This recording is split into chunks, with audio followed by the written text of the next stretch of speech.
കണ്ണൂരിൽ നിന്ന് ഫോണുകളും ഇലക്ട്രോണിക് ഉപകരണങ്ങളും പിടികൂടി. കണ്ണൂർ സെൻട്രൽ ജയിലിലെ തടവുകാരിൽ നിന്നാണ് ഇലക്ട്രോണിക് ഉപകരണങ്ങൾ പിടികൂടിയത്. 3 തടവുകാർക്കെതിരെ കണ്ണൂർ ടൗൺ പോലീസ് കേസെടുത്തു. വിവരങ്ങളുമായി കണ്ണൂരിൽ നിന്നും നിഖിലേ ചേരുന്നു. നിഖിൽ, വലിയ വീഴ്ചയാണ് സംഭവിച്ചിരിക്കുന്നത്. എന്തൊക്കെയാണ് വിശദാംശങ്ങൾ? സോന, കണ്ണൂർ സെൻട്രൽ ജയിലിലെ 10-9 ബ്ലോക്കുകളിൽ പാർപ്പിച്ചിരിക്കുന്ന അടിപിടി കേസിലെ പ്രതികളിൽ നിന്നാണ് ഇത്തരത്തിൽ മൊബൈൽ ഫോണുകളും മറ്റ് ഇലക്ട്രോണിക്സ് ഡിവൈസുകളും ഇപ്പോൾ പിടിച്ചെടുത്തിരിക്കുന്നത്. മൊബൈൽ ഫോണുകൾ, സ്മാർട്ട് വാച്ചിനകത്ത് ഉണ്ടായിരുന്ന സിം കാർഡുകൾ, USB കേബിളുകൾ, പവർ ബാങ്ക് തുടങ്ങിയ വസ്തുക്കളാണ് ഇപ്പോൾ പിടിച്ചെടുത്തിരിക്കുന്നത്. 10ാം ബ്ലോക്ക് A ഡിവിഷനിലെ 10ാം നമ്പർ സെല്ലിൽ നിന്നാണ് മൊബൈൽ ഫോണും ചാർജറും USB കേബിളും പിടിച്ചെടുത്തത്. ഈ സെല്ലിന് പുറത്തു നിന്ന് സിറിഞ്ചുകളും കണ്ടെത്തിയിട്ടുണ്ട്.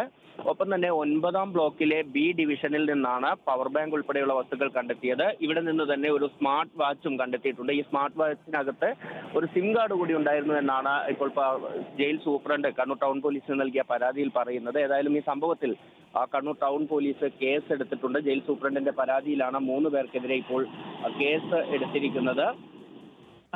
അതുപോലെ തന്നെ പ്രതികളെ എങ്ങനെയാണ് ഇത് കടത്തിയത് സംബന്ധിച്ച് എന്തെങ്കിലും തരത്തിലുള്ള വിവരങ്ങൾ ലഭ്യമാണോ? അത്തരം കാര്യങ്ങൾ അന്വേഷിച്ചു വരികയാണ്. അത്തരം കാര്യങ്ങൾ വ്യക്തത വരുത്തുക എന്ന ലക്ഷ്യത്തോടു കൂടിയാണ് ഏതായാലും ജയിൽ സൂപ്രണ്ട് പോലീസിൽ പരാതി നൽകിയത്. പോലീസ് അക്കാര്യത്തിൽ അന്വേഷണം നടത്തി വരികയാണ്. അടിപിടി കേസിലെ പ്രതികളായാണ് ഇവർ 3 പേരും കണ്ണൂർ സെൻട്രൽ ജയിലിലേക്ക് എത്തിയത്. ശരി, നിഖിലാണ് കണ്ണൂരിൽ നിന്നും വിവരങ്ങൾ നൽകിയത്.